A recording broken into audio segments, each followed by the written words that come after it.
다 같이 일어나셔서 함께 찬양하겠습니다. 이곳에 오셔서 이곳에 앉으소서. 이곳에서 드리는 예배를 받으소서. 주님의 이름이 주님의 이름만이 오직 주의 이름만 이곳에 있으니. 이곳에 오셔서 이곳에 오셔서 이곳에 앉으소서. 이곳에서 드리는 예배를 받으소서. 주님의 이름이 주님의 이름만이 오직 주의 이름만 이곳에 있으리라. 오늘도 우리 예배를 받으시는 주님께 찬양의 박수를 올려드리겠습니다.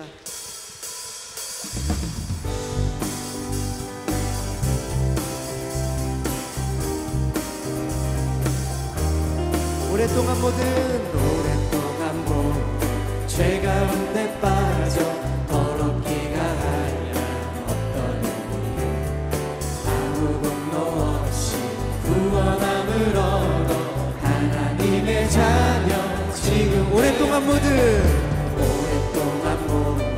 죄 가운데 빠져 더럽기가 하려었던 우리 아무 공로 없이 구원함을 얻어 하나님의 자녀.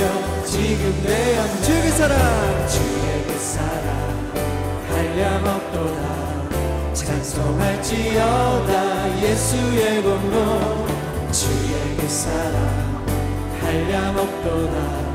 찬송할지어다 예수의 공로. 박수 치면서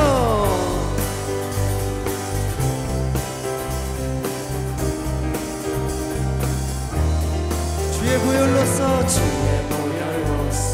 정결하게 씻겨 죄악에서 떠나 몸이 되어 세상 근심 구름 강못 없어지니 하나님의 빛이 영화로. 주의 그 사랑 주의 그 사랑 한량없도다. 찬송할지어다 예수의 공로. 주의 그 사랑 한량없도다. 찬송할지어다 죄의 깊은 잠과 든 세상의 꿈을 어서 깨어나라 나의 주여. 은혜 받을 날과 구원 얻을 때가 지금. 우리 한 번 더 고백합니다. 죄의 깊은 잠과 든 세상의 꿈을 어서 깨어나라 나의 주여. 구원 얻을 때 지금 온 세상에 선포되어 주의 그 사랑 주의 그 사랑 한량없도다. 찬송할지어다 예수의 공로. 주의 그 사랑 한량없도다. 찬송할지어다. 우리 한 번 더 주의 그 사랑 주의 그 사랑 한량없도다. 찬송할지어다 예수의 공로. 주의 그 사랑 한량없도다. 찬송할지어다 예수의 공로.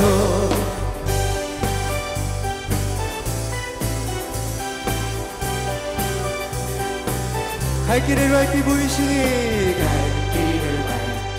보이시니 주 앞에 빨리 나갑시다. 우리를 찾는 구주 예수 곧 오라 하시니. 갈 길을 밝히 보이시니 주 앞에 빨리 나갑시다. 우리를 찾는 구주 예수 곧 오라 하시네. 죄악 벗은 우리 영혼은 기뻐 뛰며 주를 보겠네. 하늘에 계신 주 예수를 영원히 섬기리. 우리를 오라 우리를 오라 하시는 말 기쁘게 듣고 순종하세. 구주를 믿기 지체 말고 속속히 나가세. 죄악 벗은 죄악 벗은 우리 영혼을 기뻐 뛰며 주를 보겠네. 하늘에 계신 주 예수를 영원히 섬기. 죄악 벗은 죄악 벗은 우리 영혼을 기뻐 뛰며 주를 보겠네. 하늘에 계신 주 예수를 영원히 섬기리.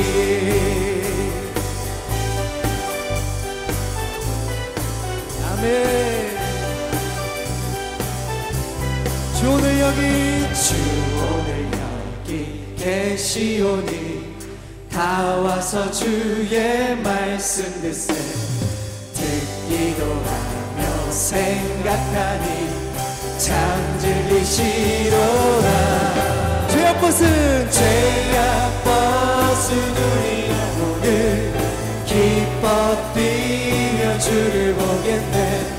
하늘에 계신 주 예수를 영원히 섬기. 죄악 벗은 죄악 벗은 우리 영혼을 기뻐 뛰며 주를 보겠네. 하늘에 계신 주 예수를 영원히 섬기. 우리 한 번 더 죄악 벗은 죄악 벗은 우리 영혼을 기뻐 뛰며 주를 보겠네. 하늘에 계신 주 예수를 영원히 섬기리. 주님의 임재 앞에서 권능의 날개 아래서 그의 능하신 행동을 인하여 찬양해. 주님의 임재 주님의 임재 앞에서 권능의 날개 아래서 그의 능하신 행동을 인하여 찬양해. 주의 나라 주의 권세 찬양 중에 임하네. 모든 원수 굴복하네. 주의 임재 앞에 주의 나라 주의 권세 찬양 중에 임하네. 모든 원수 굴복하네. 내가 춤을 출 때 다윗처럼 춤을 추면서 전심으로 주를 즐거워하라. 모든 만물들어 찬양하라. 영원히 다윗처럼 춤을 추면서 전심으로 주를 즐거워하라. 모든 만물들어 찬양하라. 영원히 주님의 임재 주님의 임재 앞에서 권능의 날개 아래서 그의 능하신 행동을 인하여 찬양해. 주님의 임재 주님의 임재 앞에서 권능의 날개 아래서 그의 능하신 행동을 인하여 찬양해. 주의 나라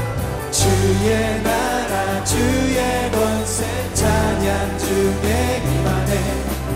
모든 원수 굴복하네. 주의 임재 앞에 주의 나라 주의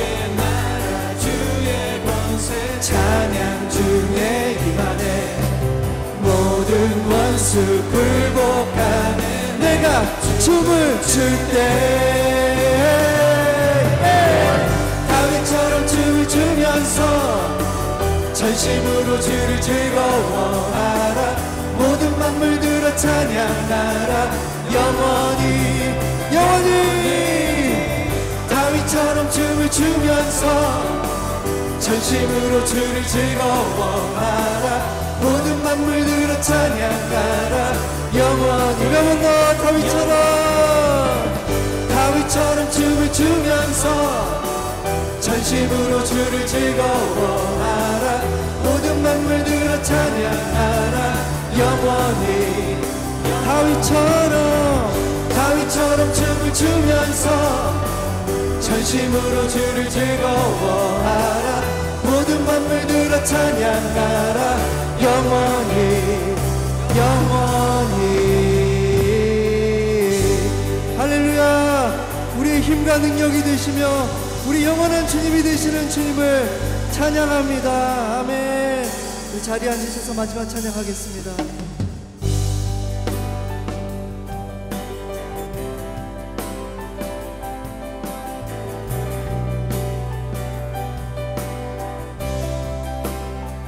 내 영혼이 은총 입어 주만 죄지 벗고 보니 슬픔 많은 이 세상도 천국으로 하도다. 할렐루야 할렐루야 찬양하세. 내 모든 죄 사함받고 주 예수와 동행하리. 그 어디나 하늘나라 주의 얼굴 뵙기 전에 멀리 뵈던 하늘나라 내 맘속에 이뤄지니 날로 가깝도다. 할렐루야 찬양하세. 내 모든 죄 사함받고 주 예수와 동행하니 그 어디나 할렐루야 할렐루야 찬양하세. 내 모든 죄 사함받고 주 예수와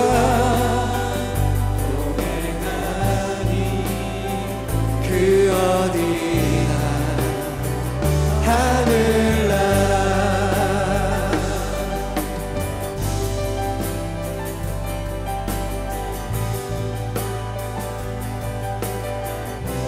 높은 산이 거친 들이 조막이나 궁궐이나 내 주 예수 모신 곳이 그 어디나 하늘나라. 할렐루야 할렐루야 찬양하세. 내 모든 죄 사함받고 주 예수와 동행하니 그 어디나 하늘나라. 할렐루야 할렐루야 찬양하세. 내 모든 죄 사함받고 주 예수와 동행하니 그 어디나 하늘나라. 할렐루야 찬양하세. 내 모든 죄 사함받고 주 예수와 동행하니 그 어디나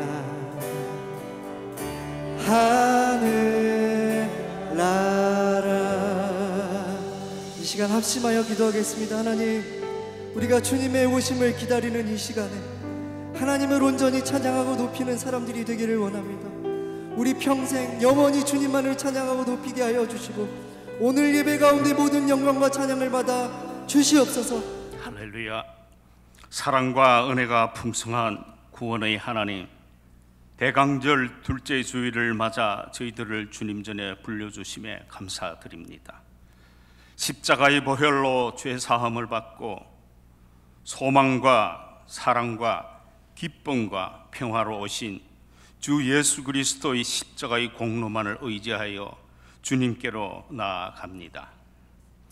지금 이 시간 이 자리에 함께한 우리 성도들 여러 가지 기도 제목을 가지고 주님 전에 나왔습니다. 예배 중에 모두 응답받게 하옵소서. 우리에게 복 주시기를 원하시는 하나님, 복에 복을 더하여 주사 주님께서 주시는 물질로 하나님을 섬기며 가정과 이웃을 섬기게 하여 주시옵소서. 경제적 위기와 여러 가지 어려움 가운데서도 살 길을 허락하시고 오히려 더욱 복되게 하여 주셔서 하나님께서 역사의 주인이심을 알게 하옵소서. 병마와 힘들게 싸우는 심령들을 위로하여 주셔서 결코 염려하거나 근심하지 않게 지켜주시고 예수님의 권세로 어떤 질병도 치유될 줄 믿습니다. 나사렛 예수의 이름으로 우리 안의 모든 질병과 통증과 영적인 고통을 단대히 물리치게 하옵시며 하나님께서 창조하셨던 원래의 건강한 모습으로 회복되어 하나님께 영광 돌리게 하옵소서. 우리 교회를 세우신 하나님의 뜻을 이루게 하옵시고 저희들을 축복의 통로로 사용하셔서 우리를 통하여 하나님의 영광을 드러내게 하옵시며 주의 모든 이들이 복을 받게 하옵소서. 올해의 마지막 달을 보내며 한 해 동안의 삶을 돌아보며 온전한 회개로 내년을 준비하는 새로운 각오와 결단의 시간이 되기 원합니다. 오늘 오후에 있을 2024년도 구역회도 함께 하셔서 귀한 은혜의 시간이 되게 하옵소서. 에클레시아 찬양팀과 주영광 찬양대가 온 마음과 정성을 다하여 준비하여 올려드리는 찬양을 기뻐 받아 주시고 찬양에도 능력이 임하게 하옵시며 저들의 수고를 기억하여 주시고 넘치는 복으로 채워 주시옵소서. 예배를 위하여 헌신하는 교육자들과 동역자들 위에도 하늘의 능력을 부어주시고 성령 충만케 하옵소서. 자기 부인이라는 제목으로 하나님 말씀을 전하시는 백선인 목사님 입술에 하늘의 권세와 성령의 불로 덧입혀 주시고 능력의 손으로 붙들어 주셔서 영육 간의 강건함을 허락하셔서 살아계신 하나님의 말씀이 선포될 때 우리들의 마음밭에 잘 심어지게 하옵소서. 다시 오실 예수 그리스도의 이름으로 기도합니다. 아멘. 오늘 우리에게 주신 하나님의 말씀은 신약성경 누가복음 9장 23절입니다. 누가복음 9장 23절입니다. 다 찾은 줄 알고 함께 봉독하겠습니다. 또 무리에게 이르시되 아무든지 나를 따라오려거든 자기를 부인하고 날마다 제 십자가를 지고 나를 따를 것이니라. 아멘. 이는 하나님의 말씀입니다. 이제 주 영광 찬양대 나오셔서 찬양 올려드리신 후에 담임 목사님 나오셔서 말씀 전해 주시겠습니다.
할렐루야. 오늘도 하나님이 주시는 은혜와 평강이 여러분의 삶에 풍성히 넘쳐나시는 모두가 되시기를 주님의 이름으로 축복합니다. 대강절 둘째 주일을 맞고 있습니다. 여러분이 보시는 초에 두 번째 초에 불이 익혀 있죠. 베들레헴 캔들이라고도 불리고 또 사랑을 상징하는 그런 두 번째 초에 불이 켜졌습니다.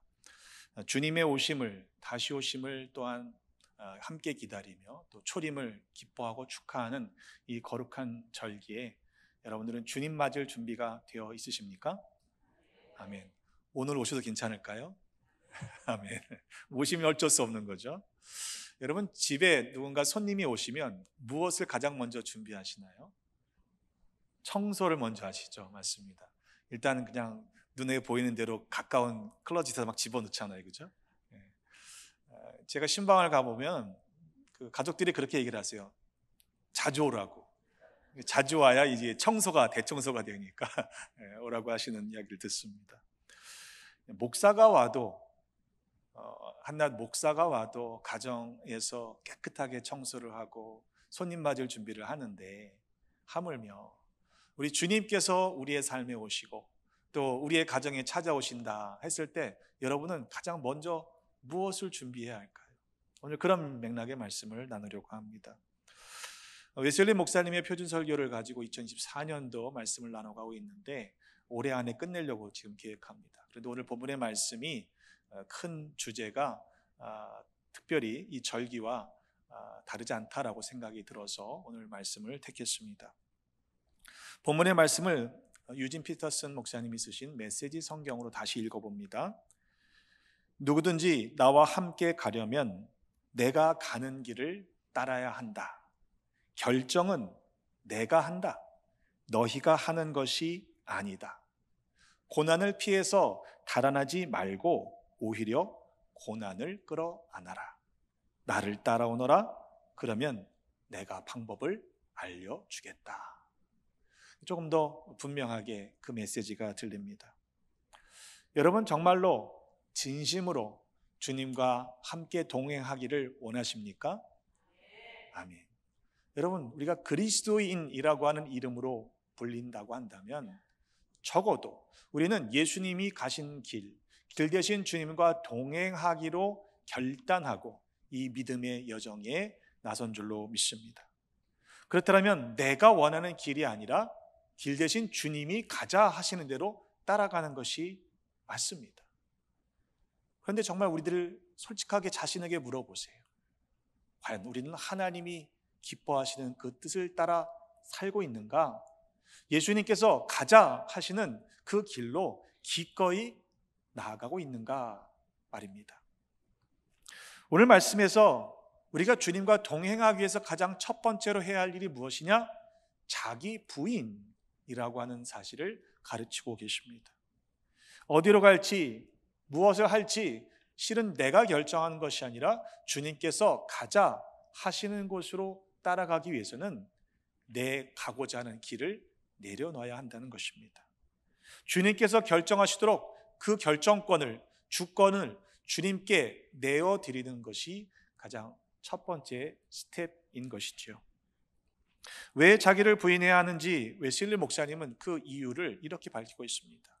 하나님께서 우리를 창조하셨기 때문에 창조주이신 아버지 하나님의 그 뜻을 따라가는 것이 마땅한 것이라는 거예요. 여러분, 우리의 뜻과 하나님의 뜻은요 결코 같을 수가 없어요. 때문에 하나님의 뜻이 우선되는 것이 중요하다는 것이죠.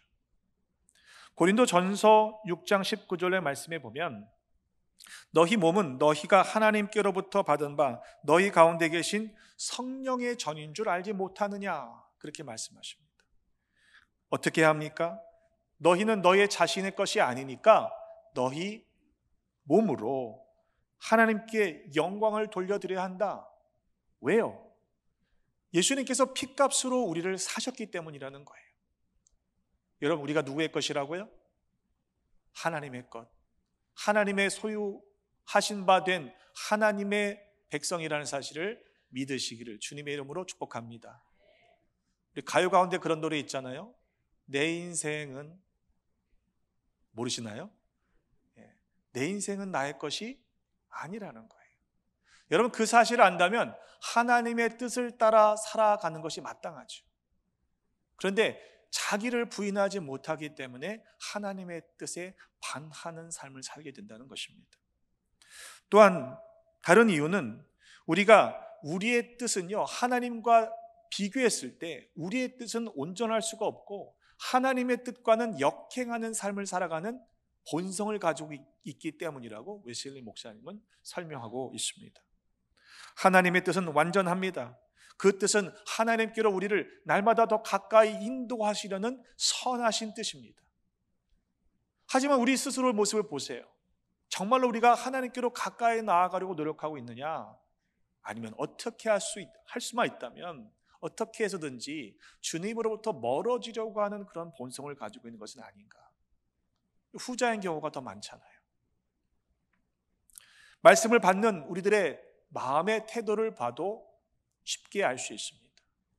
하나님의 말씀이 선포되면 우리가 그 말씀을 기쁨으로 감사함으로 모든 말씀을 받느냐? 그렇지 않을 때가 많은 거죠. 마음이 불편해질 때가 많잖아요. 성경 말씀에 대해서 하나님의 뜻임에도 불구하고 우리가 그 말씀을 거부하거나 저항하려고 할 때가 많다는 것을 발견합니다. 그러니까 자기를 부인하지 않고서는 결코 하나님의 뜻에 우리가 복종하기가 어려운 것입니다. 우리는 믿음의 사람들입니다. 하나님의 말씀을 믿죠. 그런데 말씀이요, 이해되고 설득이 되고 내가 받아들일 수 있을 때만 아멘 하잖아요. 하나님의 말씀임이 분명함에도 불구하고 우리는요, 내가 이해가 되지 않고 내가 설득되지 않고 내가 용납할 수 없으면요, 순종하는 것을 뒤로 미루는 것을 우리는 쉽게 우리의 자신들의 모습에서 발견하지 않습니까? 하나님께서 우리의 인생을 주관하고 계심을 믿는다면, 또한 그 인도하심이 가장 최선의 길이라는 사실을 신뢰한다면, 여러분 묻지 말고 주님을 따라가는 것이 맞지 않습니까? 근데 정말 그렇게 하고 있느냐? 이 말이에요. 종종 그런 말들을 주변에서 듣습니다. 아니 어떻게 하냐고, 끝까지 가봐야 알지 않겠냐고, 가보지 않고서 어떻게 믿겠냐고, 그런 말씀들을 하시지요. 이게 맞는 말이에요. 근데 그 말에는요, 이미 그것이 믿음의 문제라는 사실을 알고 있다는 의미 아닙니까? 여러분, 끝까지 가서 보고 알고 믿는 건 믿음이라고 말할 수 없어요. 성경은 보이지 않을 때 그 사실을 먼저 믿는 것이 진짜 믿음이다 라고 말씀하고 있기 때문입니다. 한 청년이 예수님께 찾아와 영생에 대해서 묻습니다. 그는 어려서부터 율법을 잘 지켰던 사람입니다. 그 청년은요, 어떻게 하면 내가 영생을 얻겠습니까? 그 진심으로 아마 예수님께 그 질문을 던졌을 것입니다. 예수님께서 뭐라고 말씀하세요? 어려서부터 율법을 다 지켰다는 그 친구에게, 그 청년에게 네가 아직 한 가지가 부족한데 네가 가지고 있는 것들을 팔아서 가난한 사람들에게 주고, 그렇게 하면 하늘 보화가 네게 있을 테니까 그 후에 나를 따르라, 이렇게 말씀을 하십니다. 그런데 청년은 어떻게 했습니까? 고민했지요. 근심했지요. 그리고는 주님을 따르지 못하고 오히려 떠나갔다라고 성경은 말씀하고 있습니다. 아마 그 청년은요, 자기의 뜻은 주님을 따르기 위해서, 영생을 얻기 위해서 무슨 말씀을 하시든지 나는 따르겠다라고 생각했을 것입니다. 그런데 자기의 물질의 문제를 넘어가지 못한 거예요. 결국에는 자기의 뜻이 아니라 자기의 소유를 포기하지 못했기 때문에, 숨겨진 뜻이 무엇이었어요? 그 소유를 하늘의 가치보다 더 중요하게 여겼기 때문에 결국 주님의 뜻을 따르지 못하고 떠나갔던 것을 보게 됩니다. 마치 영생을 추구하는 것이 자기의 뜻인 것처럼 생각했지만 실제는 그렇지 않았다는 것이죠. 여러분, 과연 우리는 어떻습니까? 만약 예수님께서 여러분 한 분 한 분에게 너희가 가진 것을 팔아 가난한 자들에게 주고 그러면 하늘 보화가 있을 터이니까 그 후에 나를 따르라 라고 말씀하신다면, 여러분들이 저도 그렇게 하겠습니다라고 손을 번쩍 지금 드실 수 있는 분이 마음으로만 한번 들어보세요. 많지 않을 겁니다. 이 쉬운 문제가 결코 아니에요. 오늘 본문의 말씀을 마태복음에서도 다루고 있는데 마태복음 16장에 조금 더 그 숨겨진 이야기가 첨가되고 있습니다. 원래는 16장에 예수님께서 제자들에게 사람들이 나를 누구라고 하느냐, 너희는 나를 누구라고 하느냐 질문하신 적이 있지 않습니까? 베드로가 아주 정답을 말씀드리죠. 주는 그리스도시요 살아계신 하나님의 아들이십니다. 예수님께서 너는 베드로라, 네 반석에 내 교회를 세우겠다라고 말씀해 주세요. 그리고 나서 처음으로 예수님께서 당하실 순환에 대해서 말씀하십니다. 내가 십자가를 질 거야, 나는 죽을 거야, 그러나 사흘 만에 다시 살아날 거다 라고 말씀하셨는데 베드로가 어떻게 했어요? 예수님께 항변했다고 그랬어요. 여러분, 이 항변이란 단어는요, 예수님께서 사단아 물러가라 라고 꾸짖으셨다는 단어와 동일한 원어입니다. 쉽게 얘기했지만, 성경은 그렇게 간단하게 설명하지만 베드로가요 예수님께 꾸짖은 거예요. 멱살만 안 잡았을 뿐이지 무슨 소리 하느냐라고 예수님께 항변한 거예요. 그럴 수 없습니다. 결코 이 일이 주께 미치지 않을 겁니다 라고 말했습니다. 그런데 예수님께서 뭐라고 말씀하십니까? 돌이키시며 베드로에게 이르시되 사탄아 내 뒤로 물러가라. 너는 나를 넘어지게 하는 자로다. 내가 하나님의 일을 생각하지 아니하고 도리어 사람의 일을 생각하는도다 하시고 이에 제자들에게 이르시되 누구든지 나를 따라오려거든 이란 말씀을 하신 거예요. 그러니까 누가복음은 이 베드로의 이야기를 생략했습니다만 마태는 정확하게 기록합니다. 누구든지 나를 따라오려거든 자기를 부인하고 자기 십자가를 지고 나를 따를 것이니라. 베드로가 믿음이 없었나요? 예수님이 누구신지를 몰랐나요? 믿음의 고백을 가지고 있던 그도 아직 여전히 사람의 일을 먼저 생각했다는 것입니다. 여러분, 그의 나라와 그의 일을 구하잖아요. 그런데 우리는 먼저 구하는 것에 소홀히 할 때가 많아요. 왜? 내가 구하는 내 뜻, 내가 원하는 소망에만 우리의 마음이 앞서기 때문입니다. 사도행전 5장 34절로 말씀해 보면 사도들이 복음을 증거하고 능력을 나타낼 때 그들을 가도 또 못하게 금했던 사람들이 등장하죠. 대제사장들과 장로들과 공회 회원들이 사도들을 붙잡아서 신문하고 또 대답할 때 도저히 이게 결론이 안 나니까 이 가말리엘이라는 율법 교사, 모든 백성들에게 존경을 받던 그가 이 사도들을 잠깐 밖에 내보내고 공회 회원들에게 이야기하는 장면이 우리에게 소개됩니다. 그가 뭐라고 얘기하냐면 저 사람들을 좀 우리가 조심하게 대해야 한다. 왜냐하면 드다라는 사람이 스스로 자기를 선전해서 그를 따르던 400명 정도의 사람이 있었지만 이 드다가 죽고 나니까 다 어떻게 됐느냐? 그들이 다 흩어지지 않았더냐? 또 갈릴리에서 유다라 하는 사람이 백성을 꾀어 따르게 하다가 그가 망했을 때도 마찬가지로 그 모든 따르던 사람들이 흩어지지 않았느냐? 내가 너에게 말하노니 이 사람들을 상관하지 말고 버려두라. 이 사상과 이 소행이 만약 사람으로부터 난 것이라면 오래가지 못한다는 거예요. 결국 예수가 죽었으니까 곧 흩어지지 않겠느냐라고 말하고 있는 것이죠. 그러나 만약 이것이 하나님께로부터 나온 것이라면 너희가 이것을 무너뜨릴 수도 없겠고 도리어 하나님을 대적하는 자가 될 것이기 때문에 그 사람들 사도들을 그냥 내버려둬라 라고 이렇게 이야기를 합니다. 그의 말처럼 정말로 이것이 사람으로부터 나온 사상과 소행이었다면 예수라는 젊은 청년이 사람들을 꾀어 스스로 선전하여 버린 일이었다면 여러분, 기독교는 존재하지 않습니다. 제자들이 예수님을 버리고 도망했잖아요.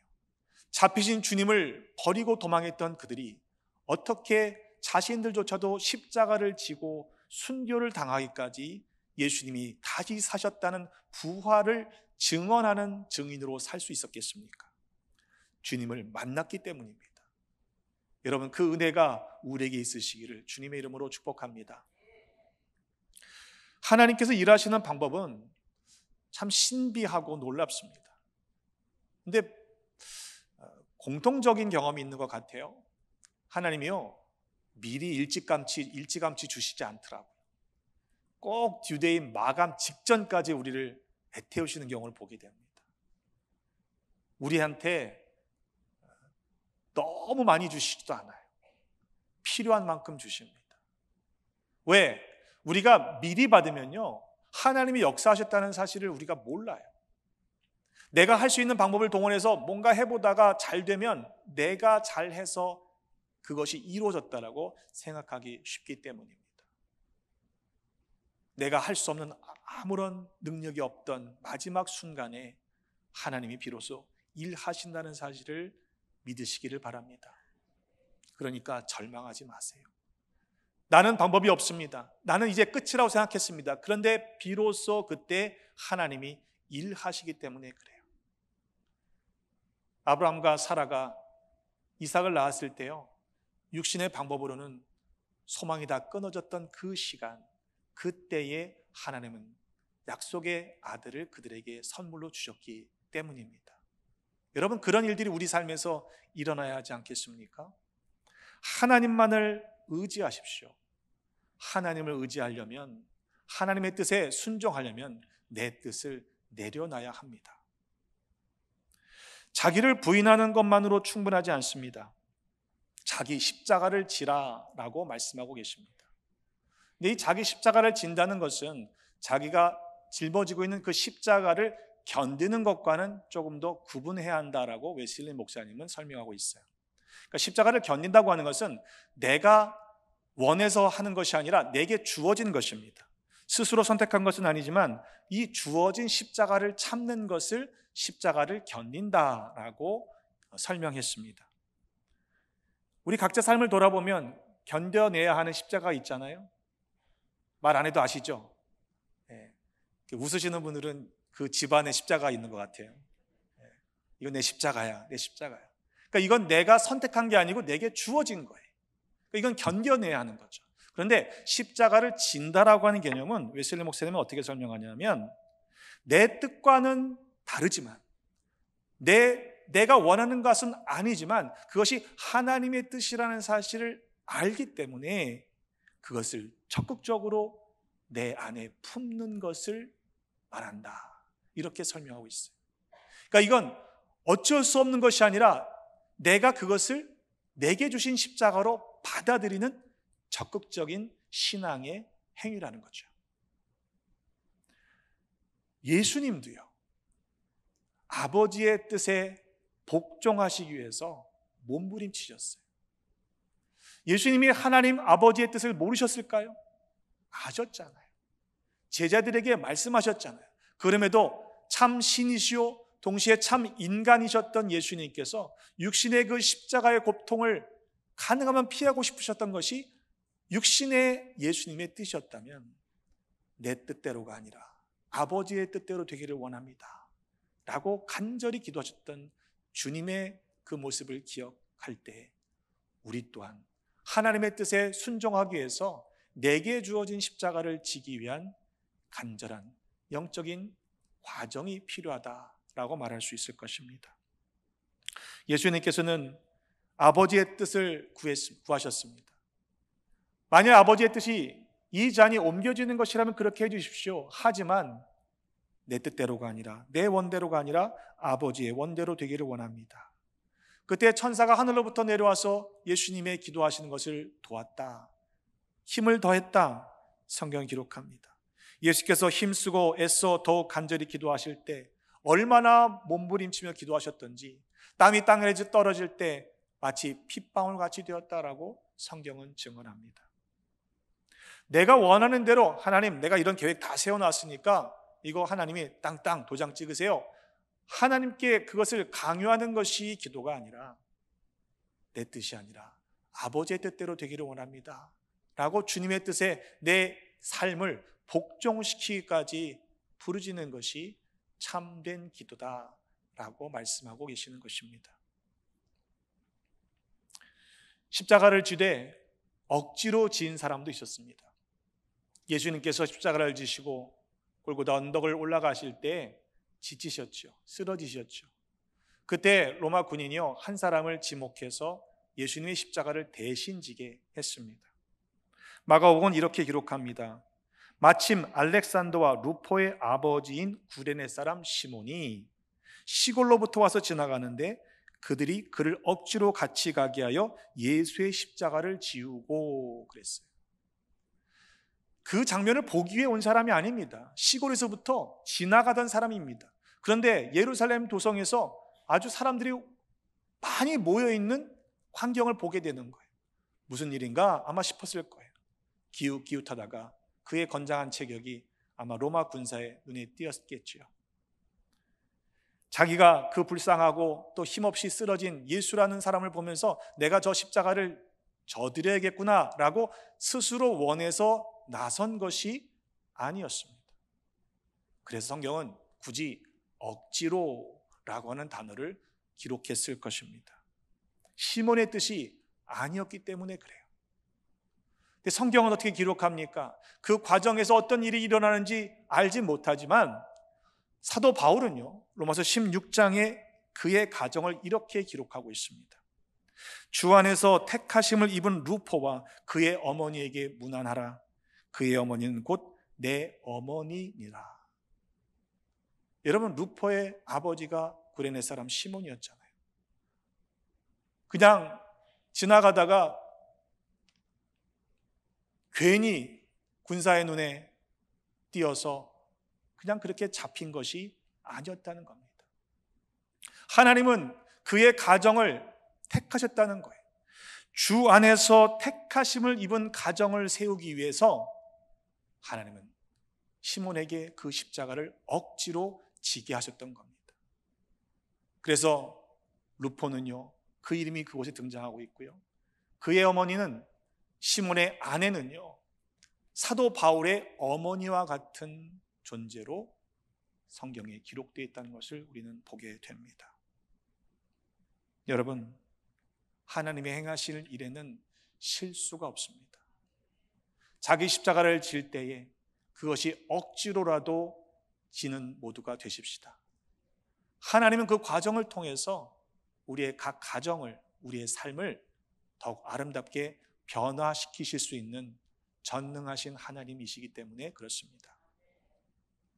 웨슬리 목사님은요, 만약 자신의 믿음이 변화되지 않고 성장하지 못하고 있다면 자기를 부인하지 않기 때문이고 십자가를 지지 않기 때문이라고 단언하고 있습니다.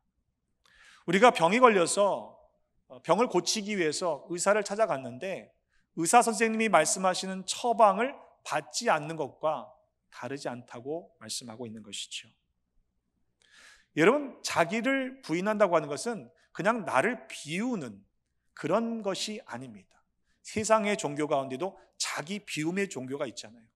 고행을 통해서, 명상을 통해서 자기를 비우면 뭔가 될 것 같이 이야기하지만 실제로 그렇지가 않은 것이에요.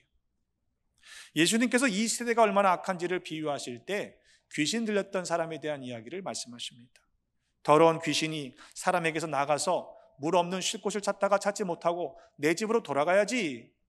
그런데 집에 돌아와 보니까요, 그 집이 비고 청소되고 수리가 되어 있었습니다. 그래서 혼자만 들어간 게 아니죠. 저보다 더 악한 귀신 7을 데리고 들어갔다.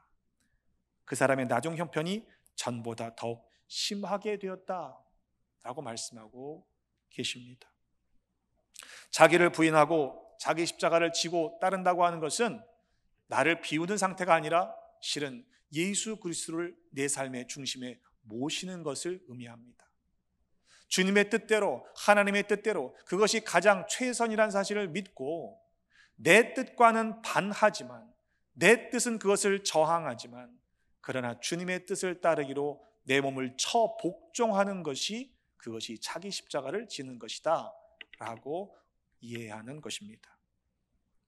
십자가를 지고 주님을 따른다고 하는 것은 일회적인 한 번의 사건이 아닙니다.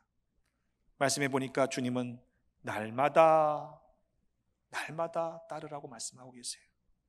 바울은 이렇게 고백하지요. 고린도전서 15장 31절에 형제들아, 내가 그리스도 예수 우리 주 안에서 가진 바 너희에게 대한 나의 자랑을 두고 단언하노니 나는 날마다 죽노라 그랬어요.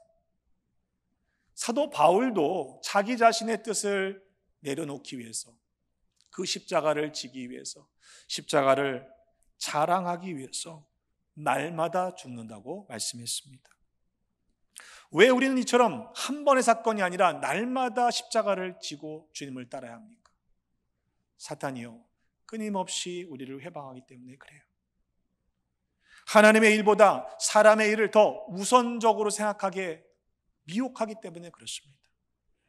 우리의 뜻보다 하나님의 뜻을 앞세우지 못하도록 속이기 때문입니다. 하나님의 뜻이 우선되어야 되는데 우리는 속아 넘어가요. 내 뜻이 더 좋은 것이라고 착각하게 하는 것이죠. 그래서 때로 믿음을 놓치는 사람들이 생기는 것입니다. 그래서 예수님께서 말씀하실 때 시험에 들지 않도록 너희는 깨어 기도해야 한다 말씀하셨던 것입니다. 그래서 사도는 쉬지 말고 기도하는 것이 그리스도 안에서 너희를 향하신 하나님의 뜻이라고 말씀하고 있는 것이 아니겠습니까?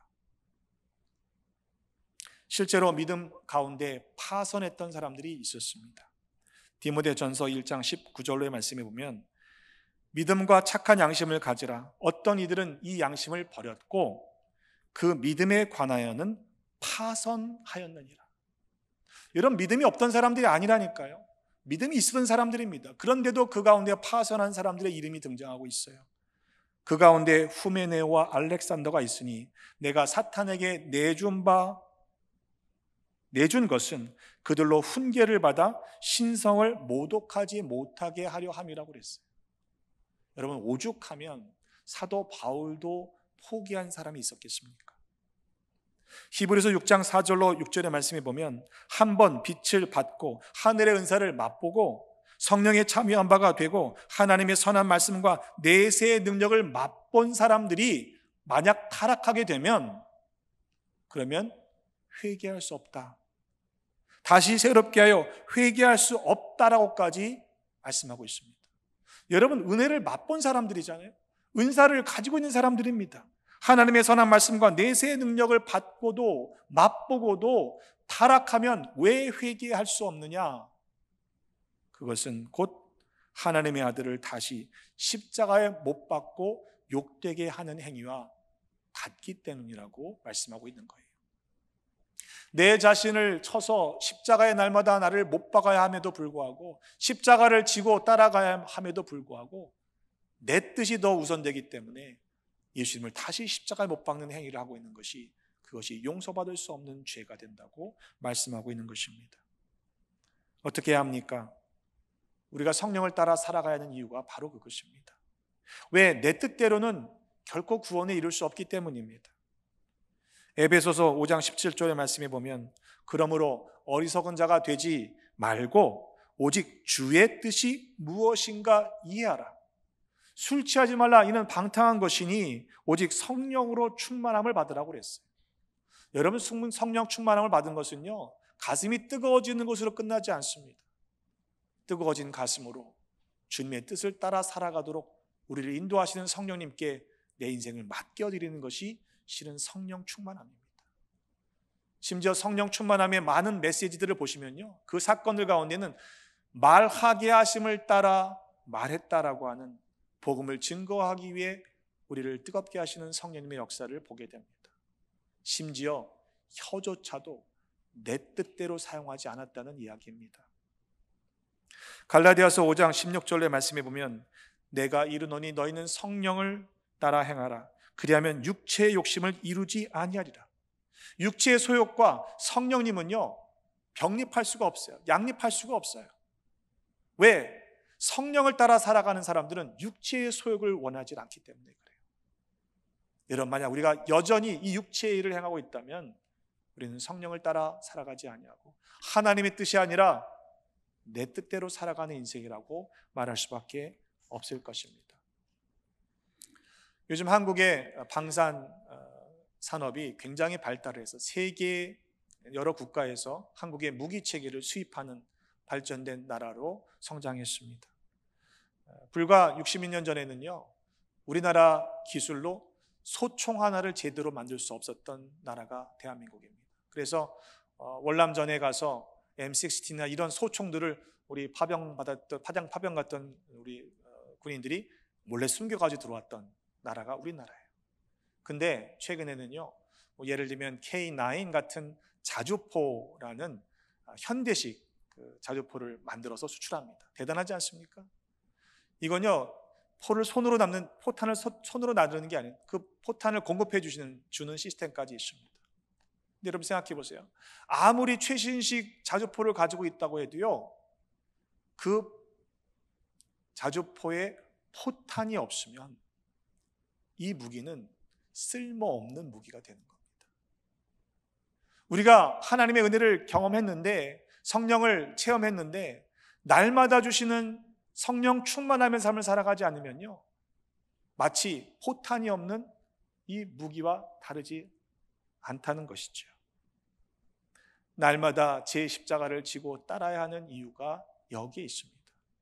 성령께서 우리를 감화와 감동시키실 때 내 뜻을 내려놓고 자기를 부인하고 제 십자가를 날마다 지고 따라가야만 우리의 영적인 전쟁 가운데 승리할 수 있기 때문입니다.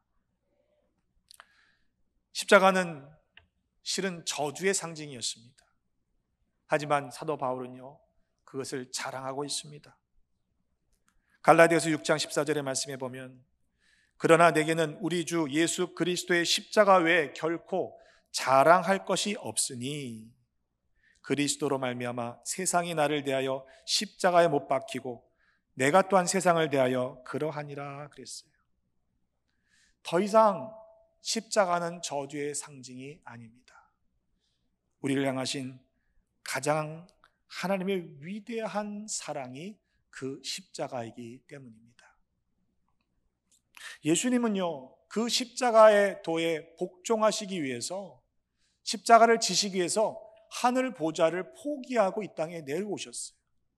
하나님과 동등되게 여기시는 것이 마땅했던 그분이 십자가를 지기 위해 육신의 모습으로 내려오신 주님이심을 우리가 잊지 말아야 할 것입니다. 오히려 자기를 비워 종의 형체를 가지사 사람들과 같이 되셨고 사람의 모양으로 나타나사 자기를 낮추시고 죽기까지 복종하셨으니 곧 십자가에 죽으심이라.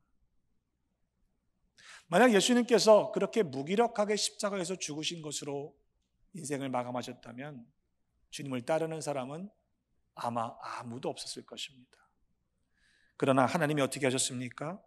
빌립보서 2장 9절로의 말씀에 보면, 이러므로 하나님이 그를 지극히 높여 모든 이름 위에 뛰어난 이름을 주사 하늘에 있는 자들, 땅에 있는 자들, 땅 아래에 있는 자들로부터 모든 무릎을 예수의 이름에 꿇게 하시고 모든 입으로 예수 그리스도를 주라 시인하여 하나님 아버지께 영광을 돌리게 하셨다고 말씀하고 있습니다.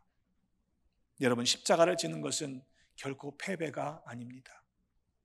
부활의 영광을 얻기 위해 반드시 통과해야 하는 우리의 영적인 과정임을 기억하시기를 바랍니다. 고린도전서 1장 18절의 말씀이죠. 십자가의 도가 멸망하는 자들에게는 미련한 것이요 구원을 받는 우리에게는 하나님의 능력이라고 했습니다. 여러분 믿으십니까? 이 십자가의 도가 하나님의 능력으로 우리의 삶에서 경험되시기를 주님의 이름으로 축복합니다. 그러려면 내 뜻이 아니라 하나님의 뜻대로 살아가야 합니다.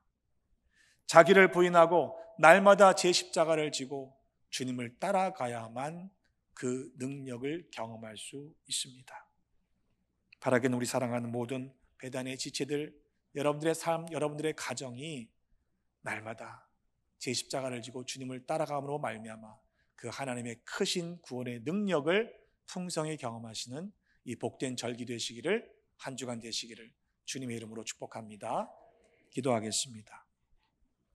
아버지 하나님, 독생자를 아낌없이 십자가에 달리게 하사 우리를 구원하여 주셨으니 그 은혜에 감사합니다. 그러나 우리 모습을 돌아보니 주님을 따른다 하면서도 여전히 자기를 부인하지 못했습니다.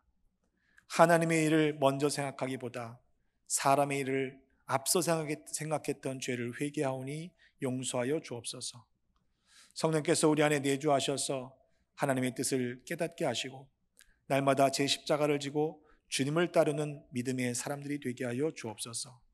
그래서 십자가의 도가 하나님의 능력으로 경험되는 은혜를 더욱 풍성히 누리는 모두 되게 하여 주옵소서.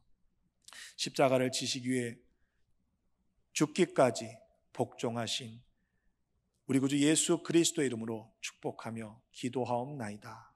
아멘.